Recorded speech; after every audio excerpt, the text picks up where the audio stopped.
வாங்க இன்னைக்கு ஒரு குட்டி சிந்தனை கதைக்குள்ள போலாமா? நான் உங்களுக்கு ஒண்ணு சொல்லட்டுமா? இன்னைக்கு நான் நடந்து போனேன். அங்க நடந்து போற இடத்துல ஒருத்தவங்க அயன் பண்ணிட்டு இருந்தாங்க. அந்த அயன் பண்ண மட்டும் பார்த்துட்டு, என்னம்மா பண்றீங்க அப்படின்னு, அயன் பண்ணிட்டு இருக்கேன் அப்படின்னா. எவ்வளவு அழகா அயன் பண்ணாங்க தெரியுமா? தண்ணியை தெளிச்சு அந்த கசங்கின துணியை திருப்பி ஒரு நல்ல கசக்கி இந்த அயன் பாக்ஸ்ல கறி போட்டு நல்லா சூடாக்கி அது மேல வச்சு தேய்ச்சாங்க.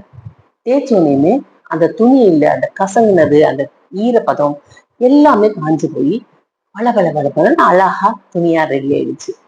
ஆனா நம்ம என்ன செய்யறோம்? அந்த துணியை மாட்டிட்டு நம்ம வாட்டுக்கு தண்டாவா போறோம். இதுக்கு பின்னாடி அவங்க எவ்வளவு நுணுக்கமா வேலை செய்யறாங்கன்றத நம்ம மதிச்சு மரியாதை கொடுத்துருக்கோமா? ஆனா அவங்கள்ட்டே போய் நம்ம பேரம் பேசுவோம். என்னங்க இந்த கோடு சரியா விழுகல, ஏன் சரியா அயன் பண்ணுங்கன்னு நம்ம சொல்றோம். ஆனா அவங்க எவ்வளவு கண்ணியமா அப்படியே நிதானமா அந்த கோட்டு மேலேயே வச்சு ஒரு அயன் பண்றாங்க. பேண்ட் அயன் பண்றதா இருந்தாலும் சரி, பிளவுஸ் அயன் பண்றதா இருந்தாலும் சரி, புடவை அயன் பண்றதா இருந்தாலும் சரி, எல்லாமே அவங்க கரெக்டா செய்யறாங்க. என்னைக்காவது ஒரு நாள் நம்ம அவங்கள பத்தி நினைச்சு பார்த்து நன்றி அப்படின்னு சொல்லியிருக்கோமா?